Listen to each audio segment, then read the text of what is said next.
Assalamualaikum warahmatullahi wabarakatuh. Salam dan bahagia. Di sini kami dari kelompok 6 akan mempresentasikan hasil diskusi kami tentang telekomunikasi, internet, dan juga teknologi nirkabel. Baik, langsung saja untuk mempersingkat waktu. Pemaparan pertama akan disampaikan oleh teman saya, Elmalia. Baik, di sini saya akan menjelaskan tentang apa itu jaringan komputer. Jaringan komputer adalah dua atau lebih komputer yang terhubung satu sama lain dan digunakan untuk berbagi data. Jaringan komputer dibangun dengan kombinasi hardware dan software. Jaringan komputer juga dibuat dengan menggunakan gabungan teknologi kabel dan wireless. Perangkat jaringan berkomunikasi melalui medium transmisi kabel atau wireless. Setiap komputer di jaringan berisi perangkat antarmuka jaringan untuk menghubungkan komputer ke jaringan. Media koneksi untuk menghubungkan komponen jaringan dapat berupa kabel telepon, kabel koaksial, atau sinyal radio dalam hal telepon seluler dan jaringan area lokal nirkabel atau jaringan WiFi. Sebagian besar jaringan juga berisi switch atau hub yang bertindak sebagai titik koneksi antar komputer. Hub adalah perangkat yang sangat sederhana yang menghubungkan komponen jaringan, mengirimkan paket data ke semua perangkat lain yang terhubung. Router adalah prosesor komunikasi yang digunakan untuk merutekan paket data melalui jaringan yang berbeda, memastikan bahwa data dikirim sampai ke alamat yang benar. Switch jaringan dan router memiliki perangkat lunak berpemilik yang terpasang pada perangkat keras mereka untuk mengarahkan pergerakan data pada jaringan. Hal ini bisa tercipta kemacetan jaringan dan membuat proses konfigurasi jaringan lebih rumit dan memakan waktu. Software Defined Networking atau SDN adalah sebuah pendekatan jaringan baru di mana banyak fungsi kontrol ini dikelola oleh satu program sentral yang dapat berjalan di server komoditas murah yang terpisah dari perangkat jaringan itu sendiri. Hal ini sangat membantu dalam lingkungan komputasi awan dengan banyak perangkat keras karena memungkinkan administrator jaringan mengelola beban lalu lintas dengan cara yang fleksibel dan lebih efisien. Untuk slide selanjutnya, saya akan menjelaskan tentang telekomunikasi, internet, dan teknologi nirkabel. Untuk yang pertama yaitu telekomunikasi.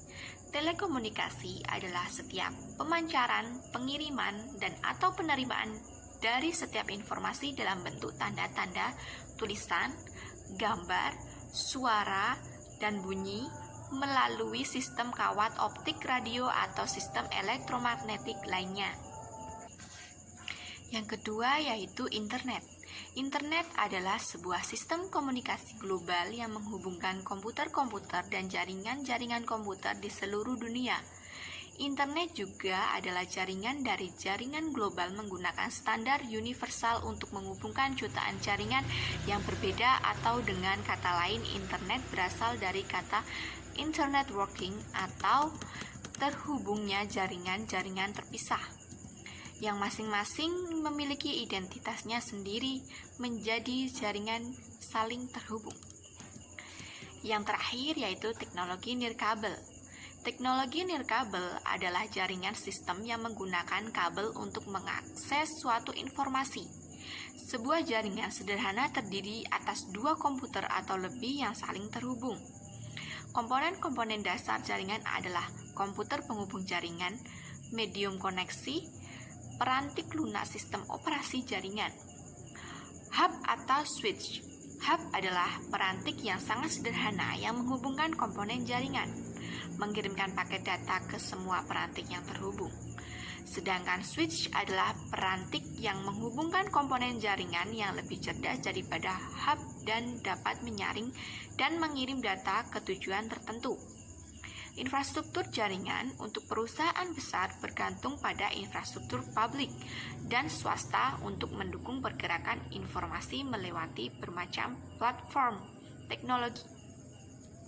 Di antaranya adalah sistem telepon tradisional, komunikasi seluler mobile, LAN nirkabel, sistem konferensi video, dan situs web perusahaan, intranet, ekstranet, dan susunan LAN dan WAN, termasuk internet. Kumpulan jaringan ini berkembang dari dua jenis jaringan yang berbeda secara mendasar, jaringan telepon dan jaringan komputer.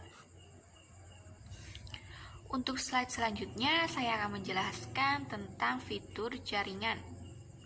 Fitur jaringan ada beberapa, yaitu yang pertama ada Local Area Network atau LAN.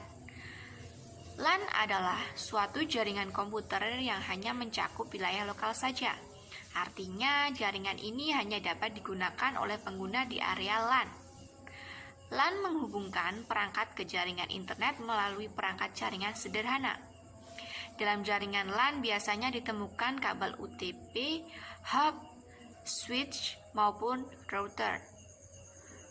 Contoh dari jaringan ini adalah komputer-komputer di sekolah, perusahaan, atau warung internet. Jaringan pada area yang terbatas tersebut biasanya merupakan jaringan LAN. Sebagai jaringan dengan area lokal, LAN mempunyai beberapa karakteristik yang mudah untuk diidentifikasi. Berikut adalah beberapa di antaranya karakteristik. Yang pertama, itu tidak menggunakan jaringan telekomunikasi dari operator tambahan. Yang kedua, jaringan LAN biasanya digunakan untuk kepentingan pribadi. Yang ketiga, administrasi pada jaringan LAN dilakukan melalui administrasi lokal. Dan yang terakhir, karakteristiknya yaitu di dalam jaringan LAN biasanya terdapat satu komputer yang berfungsi sebagai server yang bertugas untuk mengatur sistem agar berjalan normal. Untuk yang kedua, itu ada Metropolitan Area Network atau MAN. MAN adalah jaringan komputer dalam satu kota atau antar kota tertentu dengan kecepatan transfer data yang tinggi, atau suatu jaringan komputer yang dapat mencakup area yang lebih luas dan menggunakan teknologi yang lebih canggih dari LAN. Jaringan MAN merupakan gabungan beberapa jaringan LAN yang mana menjangkau hingga 10 sampai dengan 50 km. Jaringan MAN cocok dipakai untuk membangun jaringan antar perkantoran atau instansi yang masih dalam satu kota. Biasanya MAN dipakai untuk menghubungkan beberapa lokasi seperti perkantoran, kampus, pemerintah, dan sebagainya. MAN digunakan karena kecepatan transfer data yang dinilai tinggi dan proses instalasi yang tidak terlalu rumit. Di dalam MAN dibutuhkan operator telekomunikasi yang akan menjadi penghubung antar jaringan komputer. MAN sendiri mempunyai karakteristik, yaitu yang pertama, meliputi area yang lebih luas dari LAN, yakni 10-50 km. Yang kedua, sebuah MAN umumnya tidak memiliki oleh satu organisasi. MAN umumnya dimiliki oleh salah satu konsorsium pengguna atau oleh penyedia layanan jaringan yang menyediakan layanan kepada pengguna. Yang ketiga, MAN bertindak sebagai jaringan berkecepatan tinggi sehingga memungkinkan untuk berbagi sumber daya daerah. Hal ini pun sering digunakan untuk menyediakan koneksi bersama. Yang keempat, sekalipun MAN lebih besar dari LAN, teknologi yang dipakai biasanya sama dengan LAN. Dan yang terakhir, yaitu MAN hanya memiliki sebuah atau dua buah kabel dan tidak memiliki elemen switching yang berfungsi untuk mengatur paket melalui beberapa output. Untuk yang ketiga, itu ada Wide Area Network atau WAN. WAN adalah salah satu jenis jaringan komputer yang sangat luas, mencakup negara dan benua. Jaringan ini merupakan gabungan dari LAN dan MAN yang wilayahnya dipisahkan secara geografis.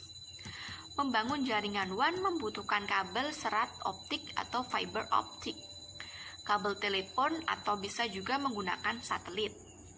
Oleh karena itu, jangkauannya yang luas membuat WAN memerlukan biaya yang sangat besar atau mahal. WAN mempunyai transmisi kecepatan mulai dari 2 Mbps, 30 Mbps, 45 Mbps, 155 Mbps, dan 625 Mbps atau bahkan lebih. Faktor yang menjadi pengaruh desain dan performa jaringan ini ada pada siklus komunikasi semacam jaringan telepon atau satelit. Jaringan WAN mempunyai karakteristik tersendiri, yaitu yang pertama, umumnya digunakan untuk menghubungkan perangkat-perangkat yang tidak dapat dihubungkan melalui jaringan LAN maupun MAN. Hal ini membuat WAN dapat digunakan secara luas. Yang kedua adalah area jangkauan WAN sangat luas. Oleh karena itu, biasanya dalam WAN akan melibatkan operator telekomunikasi. Tujuannya adalah agar perangkat-perangkat dalam jaringan WAN dapat melakukan komunikasi satu sama lain. Yang selanjutnya itu ada jaringan WAN dapat melakukan pertukaran paket data atau frame antar router atau switch dan jaringan LAN yang sudah dibangun. Yang terakhir yaitu karakteristiknya, yaitu jaringan WAN ini bekerja pada layer fisik dan pada layer data link dari layer OSI. Selanjutnya pada slide ini saya akan melanjutkan dari fitur jaringan sebelumnya, yaitu ada jaringan komputer berkabel atau wired network. Wired network adalah jenis jaringan komputer yang menggunakan kabel sebagai media transmisi datanya. Kabel tersebut digunakan untuk menghubungkan komputer dengan komputer lainnya agar komputer-komputer tersebut saling bertukar data maupun terhubung dengan internet. Yang kelima ada jaringan komputer nirkabel atau wireless network. Berbeda dengan wired network, wireless network tidak menggunakan kabel sebagai media transmisinya. Pertukaran informasi atau data antar komputer menggunakan gelombang elektromagnetik. Yang keenam, itu ada teknologi digital subscriber line atau DCL. Jaring koneksi internet dengan menggunakan kabel dan jalur T1 atau T1 lines juga sering digunakan untuk koneksi internet berkecepatan tinggi. Pada slide selanjutnya saya akan meneruskan dari fitur jaringan yang sebelumnya. Itu ada jaringan terpusat, yaitu jaringan komputer terpusat adalah jenis jaringan komputer yang terdiri dari satu komputer induk dan satu atau lebih komputer terminal. Komputer induk berfungsi sebagai data yang dibutuhkan oleh komputer terminal yang menyimpan data-data untuk didistribusikan ke komputer terminal. Dan yang terakhir itu ada jaringan terdistribusi, merupakan jenis jaringan komputer yang terdiri dari beberapa komputer induk. Pada jaringan ini, semua host yang terhubung pada jaringan ini bisa berperan sebagai komputer induk sebagaimana peran komputer induk dalam jaringan terpusat. Pada slide selanjutnya, saya akan menjelaskan tentang LAN dan broadband. Apa itu LAN dan broadband? Yang pertama adalah LAN atau Local Area Network. LAN adalah singkatan dari jaringan area lokal. LAN adalah rakitan komputer dan perangkat terkait yang saling berhubungan. LAN diimplementasikan di area yang relatif kecil hingga jarak 500 meter atau setengah mil. Digunakan di tempat yang mencakup jarak terbatas, biasanya satu gedung atau beberapa gedung dengan jarak dekat. LAN mampu memberikan kecepatan transfer data berkecepatan tinggi. Salah satu karakteristik utama LAN adalah menyediakan konektivitas penuh waktu ke layanan lokal. Yang kedua itu ada broadband. Broadband mengacu pada koneksi internet berkecepatan tinggi. Dalam broadband, banyak saluran data digunakan pada satu kabel. Biasanya broadband menggunakan beberapa bentuk multiplexing, frekuensi atau gelombang untuk mencapai hasil yang diinginkan. Ini yang disebut koneksi bandwidth tinggi karena kecepatan aksesnya yang tinggi sering lebih disukai daripada telepon dan modem tradisional. mengikuti teknologi transmisi kecepatan tinggi digunakan dalam broadband. Itu yang pertama ada digital subscriber line atau DCL, yang kedua ada modem kabel, yang ketiga ada serat, yang keempat ada nirkabel, yang kelima ada satelit, dan yang terakhir ada broadband. Untuk slide selanjutnya saya akan menjelaskan tentang perbedaan LAN dan broadband. Perbedaan LAN dan broadband dari definisinya itu LAN adalah singkatan dari jaringan area lokal. Ini adalah rakitan komputer dan perangkat terkait yang saling berhubungan. LAN diimplementasikan di area yang relatif kecil. Untuk broadband sendiri, definisinya adalah broadband mengacu pada koneksi internet berkecepatan tinggi. Dalam broadband, banyak saluran data digunakan pada satu kabel. Ini adalah jenis koneksi bandwidth tinggi. Untuk kategori keuntungan, LAN mempunyai keuntungan yang pertama itu ada sumber daya seperti perangkat keras, file, dan perangkat lunak mudah dibagikan. Yang kedua ada biaya pemasangan jaringan biasanya rendah. Yang ketiga fleksibel. Yang keempat tingkat kesalahan yang rendah dan keandalan operasi. Yang kelima perawatan sederhana. Yang keenam fasilitas untuk backup terpusat, dan yang terakhir itu kecepatan transfer data tinggi. Untuk keuntungan broadband sendiri itu yang pertama ada konektivitas penuh waktu, yang kedua saluran telepon tetap tidak terpengaruh, yang ketiga grafik musik, video, dan lain-lain diunduh dengan kecepatan sangat cepat, yang keempat itu pesan instan bisa dilakukan, yang kelima game interaktif berkecepatan tinggi dapat dimainkan, yang terakhir itu ada radio, internet, streaming video, dan voice over IP, panggilan telepon, dan lain-lain diterima sebagai layanan real time tanpa gangguan. Untuk kategori mengetik, itu LAN termasuk jaringan, dan broadband itu termasuk karakteristik bandwidth dari media transmisi. Untuk kategori media transmisinya, LAN itu kabel atau nirkabel, yang broadband itu membujuk serat optik, twisted pair, atau nirkabel. Untuk kategori karakteristik itu LAN terdapat ada yang pertama itu ini adalah jaringan berkapasitas tinggi kurang dari 230,4 kbps atau 1000 bit per detik hingga 10 gbps atau miliar bit per detik. Yang kedua, ia bekerja dalam jarak yang terbatas di area geografis yang terbatas. Yang ketiga, secara umum pemasangan kabel digunakan untuk transmisi, dan yang terakhir dimiliki oleh satu organisasi. Untuk broadband ini karakteristiknya yang pertama dapat digunakan untuk merujuk throughput aktual dan teoritis. Yang kedua, unduh konten dengan berkecepatan minimal 4 MB per detik Mbps dan ditentukan oleh Komisi Komunikasi Federal. Yang ketiga, unggah konten dengan kecepatan minimal 1 Mbps melalui jaringan. Yang ketiga itu ada unggah konten dengan kecepatan minimal 1 Mbps melalui jaringan penyedia broadband atau 4 Mbps 11 Mbps didefinisikan oleh Komisi Komunikasi Federal. Dan yang terakhir itu tidak ada definisi yang tepat. Untuk slide selanjutnya bisa dijelaskan oleh teman saya. Terima kasih.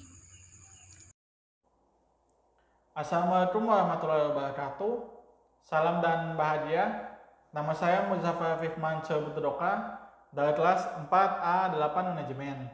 NIM 2019-008282. Di sini saya akan melanjutkan pemaparan dari kelompok kami tentang teknologi yang mendukung bisnis komunikasi. Nah, pada kehidupan sehari-hari kita ada beberapa teknologi yang bisa mendukung kita dalam menjalankan bisnis komunikasi. Yang pertama adalah teknologi satelit. Apa itu teknologi satelit? Satelit adalah benda yang menerbitkan benda lain dalam waktu dan periode tertentu. Nah, di mana waktu dan periode tertentu itu meliputi revolusi dan juga rotasi. Nah, ada dua macam satelit. Yang pertama adalah satelit alami seperti bulan. Yang kedua adalah satelit buatan, di mana satelit buatan ini mempunyai macam-macam jenis. Contohnya satelit mata-mata, satelit cuaca, dan juga satelit komunikasi. Bagaimana satelit ini bekerja? Satelit ini bekerja dengan dua cara. Yang pertama adalah uplink, yang kedua adalah downlink. Apa itu uplink? Uplink itu adalah transmisinya itu dikirimkan dari bumi ke satelit. Sementara downlink itu sebaliknya, yaitu dari satelit ke bumi. Nah, yang kedua, teknologi kedua yang mendukung bisnis komunikasi di sini adalah teknologi internet. Internet adalah jaringan koneksi yang saling terhubung antara satu dengan yang lainnya, yang distandarisasi menggunakan sistem Global Transmission Control Protocol atau Internet Protocol, TCP atau IP. Nah, internet ini bekerja dengan memanfaatkan alamat IP yang menjadi penghubung antara satu server ke server lain di seluruh dunia. Internet ini bekerja dengan sangat cepat karena didukung oleh satelit yang memancarkan gelombang internet ke seluruh dunia. Nah, setiap server yang ada di dunia ini ditandai oleh alamat IP yang berbeda-beda. Tentu saja alamat IP ini yang menjadi penggerak dan juga penghubung antara internet di seluruh dunia. Selanjutnya ada packet switching. Nah, apa itu packet switching? Packet switching adalah metode pemotongan pesan digital ke dalam bagian yang disebut paket. Nah, pada saat pengirimannya ini, paket-paket ini akan dipotong-potong menjadi bagian yang sangat kecil melalui jalur komunikasi yang berbeda, di mana pada saat paket switching ini tiba ke alamat yang dituju, paket-paket tersebut akan dibentuk kembali menjadi suatu paket yang utuh. Nah, saat paket itu kembali utuh, pesan yang dikirimkan tadi yang sudah dihancurkan berkeping-keping akan bisa dibaca oleh alamat yang dituju. Nah, selanjutnya adalah komputasi klien atau server. Komputasi klien atau server merupakan model komputasi terdistribusi di mana dari beberapa pemrosesan terletak di dalam komputer klien serta secara harfiah terletak juga pada desktop, laptop atau telepon genggam yang kita miliki. Nah, server ini bekerja dengan kinerja yang sangat mudah dicerna oleh manusia. Contohnya seperti ini. Server bekerja atas permintaan dari sebuah klien. Maksudnya seperti apa? Maksudnya itu ketika kita mengetikkan suatu kalimat atau alamat website di browser kita, ketika kita mengetik sebuah kalimat atau alamat website di browser kita, otomatis laptop kita atau komputer kita akan bertindak sebagai klien yang meminta informasi kepada web server. Nah, di web server ini kemudian mengirimkan isi website ke komputer kita. Oleh karena itu, setelah web server ini mengirimkan isi website itu, kita bisa membaca apa isi website tersebut. Nah, mungkin seperti itu cara kerja dari server ini. Selanjutnya ada e-commerce. Nah, e-commerce adalah sebuah bentuk perdagangan yang dilakukan dengan menggunakan macam-macam media komunikasi dalam jaringan seperti media sosial, blog, website, dan lain sebagainya. Nah, internet di sini sudah sangat kental di telinga orang Indonesia karena pada beberapa tahun terakhir ini sistem penjualan secara online ini sedang booming-boomingnya di Indonesia. Sebut saja, pada dasarnya beberapa orang menggunakan Tokopedia, Lazada, ataupun Shopee. Nah, media sosial lain yang biasa digunakan oleh orang-orang untuk melakukan bisnis komunikasi dalam internet itu adalah mungkin aplikasi Facebook. Karena di Facebook kita bisa, baik di Facebook ataupun di e-commerce yang lain, kita bisa melihat barang ataupun dagangan yang akan kita jual ataupun yang akan kita beli di sebuah aplikasi tertentu. Nah, Hal ini jelas memudahkan kita dalam berbelanja ataupun menjual barang kita. Kita tidak perlu lagi jauh-jauh pergi ke mall ataupun ke pasar untuk membeli sesuatu. Cukup kita menekan telepon pintar kita atau smartphone kita untuk melihat ataupun membeli sesuatu. Nah, selanjutnya teknologi yang mendukung bisnis komunikasi di sini adalah handphone. Siapa sih yang tidak kenal handphone? Pada perkembangan telepon menjadi handphone, lalu handphone menjadi Android, dan juga Android menjadi smartphone, membuat semua orang yang memiliki benda ini dapat melakukan bisnis di mana saja dan kapan saja dengan mudah. Nah, bentuk komunikasi bisnis menggunakan teknologi smartphone ini sangatlah sederhana. Cukup dengan membuka aplikasi yang akan kita inginkan.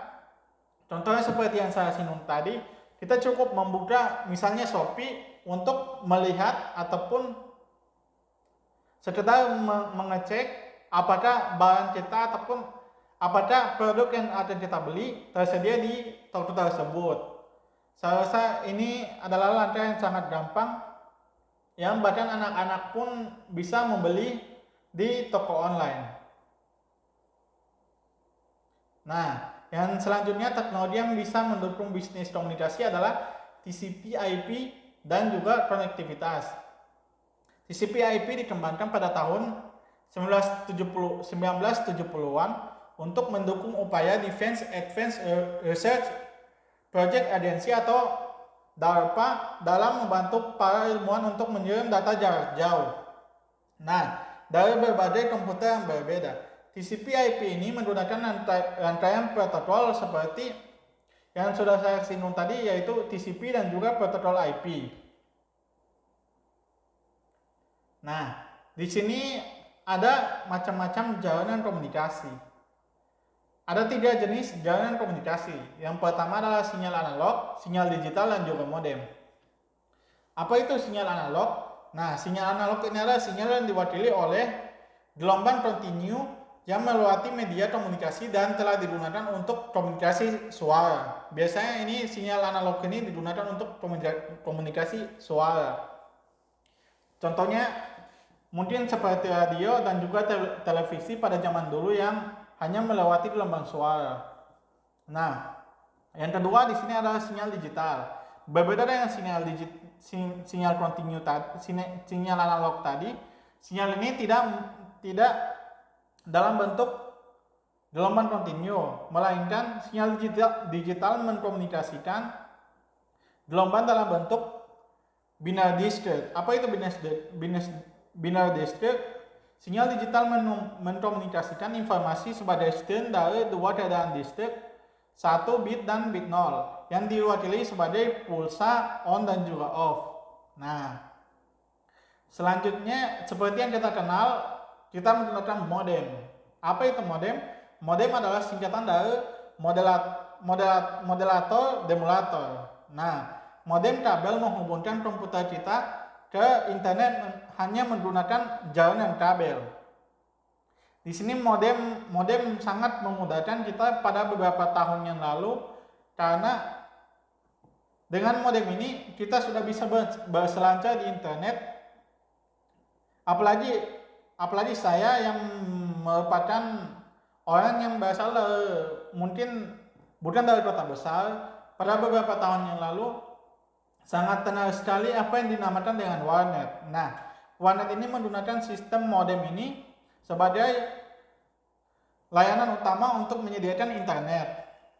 Dan saya rasa modem ini sangat berguna bagi kita yang berada di kabupaten yang tidak terlalu dekat dengan kota. Nah, selanjutnya adalah internet. Apa itu internet? Internet adalah penyedia layanan internet atau SIP, adalah organisasi komersial yang memiliki koneksi permanen ke internet yang menjual koneksi sementara ke pelanggan retail. Nah, teknologi digital subscriber line atau DSL beroperasi melalui saluran telepon yang ada untuk membawa suara, data, pesan video ataupun pesan teks pada tingkat transmisi mulai dari 385 kilobyte per second hingga 9 megabyte per second. Selanjutnya di sini ada internet, eksternet, dan juga email. Langsung saja yang pertama adalah internet. Apa itu internet? Internet adalah sebuah jaringan komputer berbasis protokol TCP per IP. Seperti internet, hanya saja eksternet ini hanya digunakan dalam wilayah internal seperti perusahaan, kantor, warnet seperti yang saya bilang tadi, ataupun beberapa tempat yang lingkungannya itu bisa dianggap internal. Nah, internet di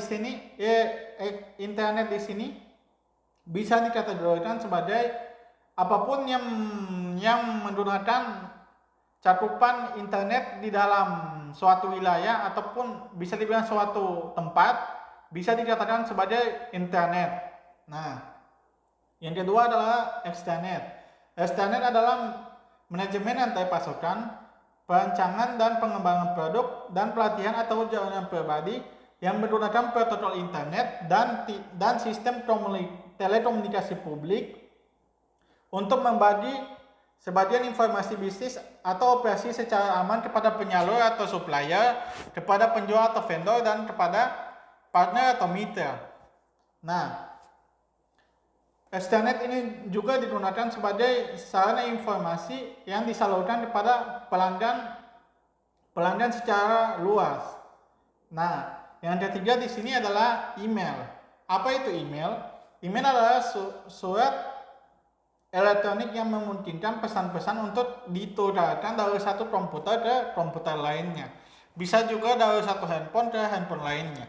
Nah, email di sini cara pengirimannya bisa dengan data atau teks, foto, video maupun suara. Nah, internet ini sama halnya dengan pengiriman surat melalui pos. Hanya saja di pos kita tidak bisa mengirimkan video, suara ataupun foto, hanya bisa mengirimkan teks. Tapi pada dasarnya email ini sebenarnya merupakan bentuk update dari surat pos yang biasa kita lakukan pada zaman dahulu. Nah, mungkin sekian pemaparan yang bisa saya sampaikan. Lebih dan kurangnya terima kasih. Salam dan bahagia. Lalu selanjutnya akan dilanjutkan oleh Novita Saraswati. Baik, saya akan menjelaskan penjelasan slide berikutnya, yaitu slide 16 sampai dengan slide 21. Sebelumnya perkenalkan, nama saya Novita Saraswati, NIM 2019 008298. Di sini saya akan menjelaskan Esnet. Esnet adalah sekelompok diskusi dunia yang ada pada bidang elektronik dalam internet, di mana orang-orang bisa berbagi informasi dan ide mengenai topik tertentu. Yang kedua, chat. Chat adalah komunikasi dua orang atau lebih yang terhubung ke internet secara bersamaan dengan mengadakan percakapan langsung ataupun interaktif. Yang ketiga, pesan instan. Pesan instan adalah sejenis layanan chat di mana para pesertanya dapat menciptakan saluran chat pribadi. Yang keempat, grupware dan konferensi elektronik. Grupware memberikan kemampuan untuk mendukung komunikasi keseluruhan perusahaan dan pekerjaan kolaboratif. Yang kelima yaitu Internet Telephony Virtual Private Network atau FPN. FPN merupakan jaringan pribadi yang aman dan terenkripsi yang telah dibentuk dalam jaringan publik untuk mengambil manfaat dari skala ekonomis dan fasilitas manajemen jaringan besar. Selanjutnya, revolusi nirkabel. Komunikasi nirkabel membantu bisnis lebih mudah berhubungan dengan pelanggan, pemasok, dan karyawan, serta memberikan pengaturan yang lebih fleksibel untuk mengatur pekerjaan. Revolusi nirkabel dibagi menjadi satu. Yang pertama, sistem seluler. layanan seluler digital menggunakan beberapa standar yang bersaing di Eropa dan sebagian besar dunia di luar United States. Standarnya adalah GSM atau Global System for Mobile Communication. Kekuatan GSM adalah kemampuan roaming internasionalnya. Operator nirkabel sekarang menawarkan jaringan seluler yang lebih kuat yang disebut dengan jaringan generasi ketiga atau 3G dengan kecepatan transisi mulai dari 144 kbps untuk pengguna ponsel. Yang kedua, RFID dan jaringan wireless serial. Teknologi seluler menciptakan efisiensi dan cara kerja baru di seluruh perusahaan.